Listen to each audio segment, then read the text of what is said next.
Hello guys, ഇന്നത്തെ special കൊള്ളിയും താളും കാച്ചെടുക്കാൻ പോവാണ് കേട്ടോ. അപ്പോൾ അതിനാദ്യം തന്നെ നമ്മൾ കൊള്ളി ഉപ്പും മഞ്ഞൾപ്പൊടി ഇട്ടിട്ട് വേവിക്കാൻ വെച്ചു.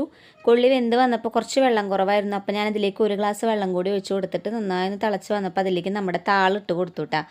താളിട്ട് കൊടുത്തു കഴിഞ്ഞ് പിന്നെ കുക്കർ ടൈറ്റായിട്ട് അടക്കരുത്. പിന്നീട് നമ്മൾ ചെയ്തത് ചുവന്നുള്ളിയും വെളുത്തുള്ളിയും കറിവേപ്പിലയും ഒരു 2 ടീസ്പൂണോളം കുത്തുമുളകും കൂടി ഇട്ടിട്ട് നമ്മൾ ഒന്ന് ക്രഷ് ചെയ്തെടുത്തു കേട്ടോ. അപ്പോൾ കുക്കർ തുറന്ന് നോക്കിയപ്പോൾ നമ്മുടെ കൊള്ളിയും താളൊക്കെ നന്നായി ഒന്ന് മിക്സായി സെറ്റായിട്ടാണ് ഇരിക്കണത്.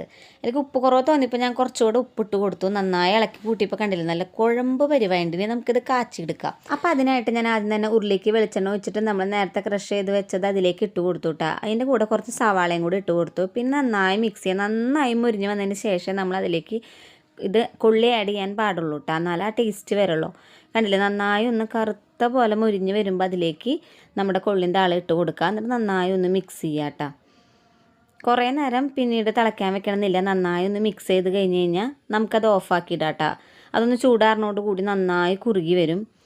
അപ്പോൾ അത് മിക്സ് ചെയ്തതിന് ശേഷം ഞാൻ അതിലേക്ക് 2 കതിര് വേപ്പിലയും കൂടി ഇട്ട് കൊടുത്തു, ഒരു കളർഫുള്ളിന് വേണ്ടിയിട്ട്. അപ്പോൾ ഇതാണ് നമ്മുടെ കറി. അപ്പോൾ കർക്കിടക മാസം ആയതുകൊണ്ട് തന്നെ താള് കൂട്ടാനറിയാലോ, ഞാനത് മുളക് ചാറ് കൂട്ടിയിട്ടാണ് കേട്ടോ കഴിച്ചത്. നല്ല ടേസ്റ്റായിരുന്നു. അപ്പോൾ എന്തായാലും കൊള്ളിയും താളും നമ്മുടെ റെസിപ്പി നോക്കി ട്രൈ ചെയ്യാൻ മറക്കരുതേ. ബായ്.